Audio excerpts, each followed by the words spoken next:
moi franchement je ne comprends plus rien. Nous avons détruit plus de 200 pasteurs dans ce pays, alors pourquoi n'arrivons-nous pas à détruire celui-ci, pasteur Malouki? Qu'est-ce qu'il a de spécial que les autres pasteurs, que nous avons détruits n'avaient pas? Pourtant c'est lui qui a la plus petite église dans ce pays, comparé à tous ces autres pasteurs. Ça devrait être facile, pourtant ce n'est pas le cas. Effectivement, grand maître. Le temps presse. On doit faire vite, il ne reste que lui pour qu'on puisse conquérir ce pays entier. Mais qu'avez-vous déjà découvert sur lui?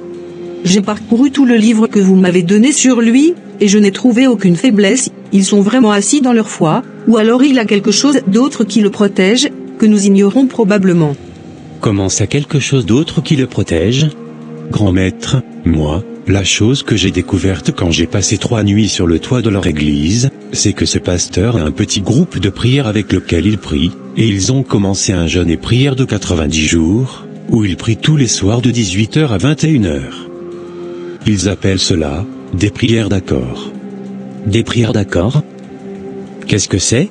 Quand j'ai fait mes recherches, j'ai trouvé que les prières d'accord sont basées sur une référence biblique, qui est Matthieu 18 verset 19, qui dit que si seulement 2 personnes s'accordent sur la terre et demandent une chose quelconque à Dieu, cette chose leur sera accordée. Waouh! Ce qui veut dire qu'il suffit d'être au minimum 2 personnes pour voir s'accomplir toutes les promesses liées à cette référence biblique. Effectivement. C'est vraiment puissant ça. Je comprends maintenant pourquoi c'est lui seul qui nous rend la tâche difficile. On doit les arrêter immédiatement. Sinon nous ne posséderons jamais ce pays. Et les élections approchent, nous devons installer le prochain président de ce pays. Et que savons-nous de ce groupe de prière? C'est un groupe puissant de 15 femmes, elles sont toutes illettrées, mais très puissantes en prière. J'étais obligé de m'éloigner quand elles priaient, car il y avait du feu autour d'elles et ce Malouki. Ce sont ces femmes qui font sa force, car leurs prières sont un bouclier autour de celui-ci. Nous devons briser ce groupe de femmes en premier si nous voulons détruire ce pasteur et son église. Et il nous reste quelques jours car leur jeûne et prière finit, dans exactement 22 jours, si elles réussissent ce jeûne, nous sommes foutus. Nous devons les infiltrer immédiatement, et apporter la division entre elles avant la fin des 90 jours. Ainsi, si elles ne sont pas en bons termes entre elles, leurs prières seront vaines et sans effet. L'enjeu ici est trop grand. Ce pays nous appartient, nous devons installer le prochain président. Un point c'est tout. Effectivement. Merci Gonzo pour l'excellente découverte. Pour l'infiltration, Azra sera notre agent idéal. D'accord, grand maître. Donc, tu iras dans cette église demain, et tu demanderas à joindre ce groupe de prière. Et puisque ce pasteur est très pauvre, tu lui donneras l'argent, et tu diras que Dieu t'a mis à cœur de donner de l'argent à l'église. Et tu lui remettras notre argent sacrifié à nos dieux. D'accord. Je dois vous laisser. On se retrouve ici demain soir, à la même heure.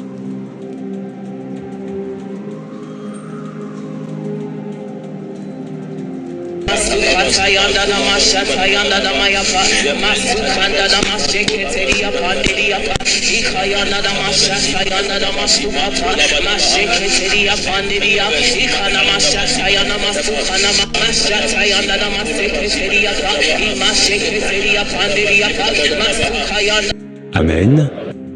Amen. Allez, ainsi prend fin notre moment de prière de ce soir. Soyez tous bénis. Amen. Soyez bénis aussi, pasteur Malouki. Ah, tiens. Bonsoir ma fille. Mon assistante m'a dit que vous avez demandé à me voir. Oui, pasteur. Venez, nous irons dans mon bureau. Mon assistante viendra avec nous. Madame Kessé, venez à mon bureau s'il vous plaît. Alors ma fille, comment pourrons-nous vous aider? Vous savez, pasteur, j'ai donné ma vie à Jésus l'année dernière, et cette année après le départ de mon grand-père, j'ai hérité de toute sa fortune. Et puisque j'aimerais joindre votre église, ma famille et moi avons trouvé bon de remettre à vous et votre église cette somme de 5 millions de francs CFA. Quoi? 5 millions de francs CFA? Dans cette église, la plus grosse somme que nous avons reçue n'était que 100 000. Et vous venez comme ça nous remettre 5 millions? Soyez richement bénie ma fille, et que Dieu vous le rende au centuple, vous et toute votre famille. Amen. Sois glorifié, Seigneur. Merci. Vous êtes la réponse à nos prières. Ah bon? Excusez-moi, donnez-nous 2 minutes, je dois demander quelque chose au pasteur. Pas de souci. Désolé, mais pasteur, que vous arrive-t-il? Vous savez bien que nous ne pouvons pas accepter cet argent sans avoir prié là-dessus. Et cette jeune dame doit passer par une procédure bien établie avant d'être membre de ce groupe. Madame Kessé, nous allons faire une exception cette fois-ci, pour cette jeune dame. Vous savez, c'est Dieu qui est en train d'exaucer notre jeûne et prière. Pasteur, faisons attention, je ne sais pas ce que c'est, mais mon esprit discerne quelque chose de pas bien avec cette dame. Mais non, Madame Kessé, ne la jugeons pas déjà. En tout cas, pasteur, soyons vigilants et faisons attention. C'est vous qui nous avez appris le verset de 1 Pierre 8 qui dit « Soyez sobres, veillez ». Votre adversaire, le diable, rôde autour de vous comme un lion rugissant, cherchant qui dévorer. Effectivement. Nous sommes à quelques jours de la fin de notre jeûne et prière, et l'ennemi est en train de rôder. C'est vrai que c'est vous la responsable, mais je décide qu'on accepte cet argent, et que la jeune dame revienne demain pour qu'on l'intègre dans le groupe. Intégrer? Bon d'accord. Merci ma fille, nous allons vous demander de repasser demain à la même heure nous voir. D'accord pasteur, je repasserai demain. Merci. D'accord, à demain, encore merci pour l'offrande. Je vous en prie. Ok, vous êtes tous là. Alors que s'est-il passé à l'église? Grand maître. On a un petit souci, avec la dame qu'on appelle Madame Kessé. Elle est un problème, nous devons nous débarrasser d'elle. Que pouvons-nous trouver sur elle comme faiblesse? J'ai trouvé qu'il y a une situation non résolue entre elle et sa maman. Depuis toute petite, elle en veut à sa maman qui l'a abandonnée à la naissance. Elle a de l'amertume, de la colère contre sa mère, et à chaque fois que quelqu'un mentionne sa maman, elle se met dans une grande colère. Et c'est sur cela que nous allons appuyer pour semer le désaccord entre eux. Excellente idée. Azra, ça sera ton travail demain. Tu dois tout faire pour mentionner sa maman. C'est noté. Je mentionnerai sa maman, demain. À demain soir. Shalom, responsable. Vous savez, j'ai prié toute la nuit, et cette jeune dame, que nous nous apprêtons à recevoir, ne m'inspire pas confiance. Vous la verrez, et vous me direz ce que vous pensez. D'accord. Tiens, ça doit être elle qui frappe à la porte. Bonsoir mesdames. Bonsoir. Bonsoir, vous êtes venus. Le pasteur n'est pas là, mais nous pourrons vous assister, on a quelques questions à vous poser. D'accord. Jeune dame, tout va bien? Oui, un instant. Vous me rappelez beaucoup une personne. Tiens, je vois maintenant. Vous me rappelez Isabelle Toba, c'est bien votre maman non? Vous? Vous connaissez ma maman? Si. Et alors? Je vous interdis de parler de ma maman ici, ce n'est pas pour cela que vous êtes là. Quoi? J'ai dit quelque chose de méchant? Vous ressemblez tellement à votre maman que je ne pouvais m'empêcher de le mentionner. Ça suffit. Assez. Aïe, désolé alors. Mais pourquoi te mets-tu en colère?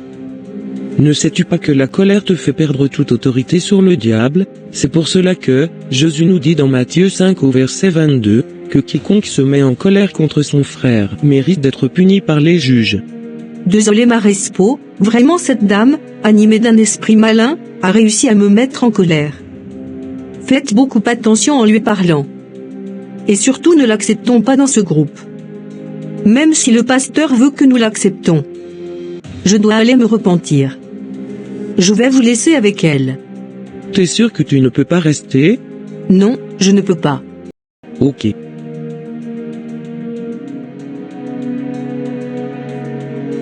Jeune dame, venez avec moi. D'accord maman. Alors? Quelle est la bonne nouvelle? Grand maître. La bonne nouvelle est que nous venons de réussir 2 de nos stratégies sur 3. Waouh! Félicitations. J'ai tout fait pour énerver Madame Kessé, et quand celle-ci toute fâchée est partie, je suis resté avec la vieille dame, qui a avalé tous les mensonges que je lui racontais, et m'a intégré dans le groupe. Excellent travail.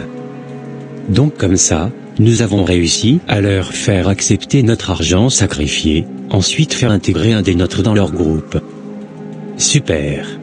1. Nous avons pollué leur argent. 2. Nous allons maintenant polluer la chair de l'Église, et la seule chose qui reste est de pousser le pasteur à maudire une des dames. Ainsi, leurs prières d'accord n'auront plus d'effet sur le pasteur, et il sera livré à lui-même. Nous avons réussi 2 stratégies sur les 3. Enfin, nous mettrons à la tête de ce pays, un des nôtres, qui va régner pendant très très longtemps.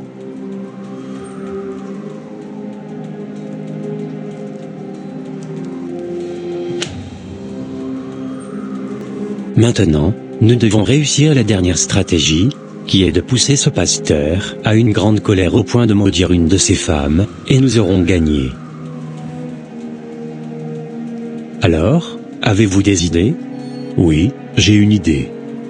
Ce pasteur aime beaucoup l'adoration, et quand ça ne se fait pas comme il veut, il peut se mettre en colère devant toute l'église. Ah ouais? Et j'aurais aussi appris qu'il n'aime pas quand les gens circulent trop pendant ses prédications. En tout cas, notre victoire n'est pas loin. Effectivement. Et aussi, quand le département de la communication ne poste pas vite les versets, ça le met hors de lui-même. D'accord. Azra, tu es déjà dans le groupe, ça devrait être facile. Oui, ça sera facile. Ne vous en faites pas. Oui, entrez. Bonjour pasteur, vous avez demandé à me voir? Oui, c'est ça. J'aimerais savoir ce qui se passe entre vous et Madame Begré. Elle m'a dit que vous l'avez laissée toute seule, échanger avec la nouvelle venue. Et aussi, aujourd'hui vous la boudez, parce qu'elle a accepté la jeune dame dans le groupe. Pasteur, je vous assure que cette jeune dame n'a pas de bonnes intentions. Donc vous vous croyez plus spirituel que nous tous dans cette église? Pourtant, cette jeune dame semble s'entendre avec tout le monde sauf vous.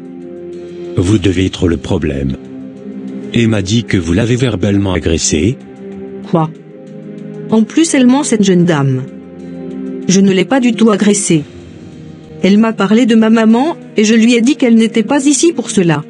Je ne savais pas que vous aviez toujours du ressentiment pour votre mère. On ne peut pas avoir ces choses sur le cœur et participer à des prières d'accord.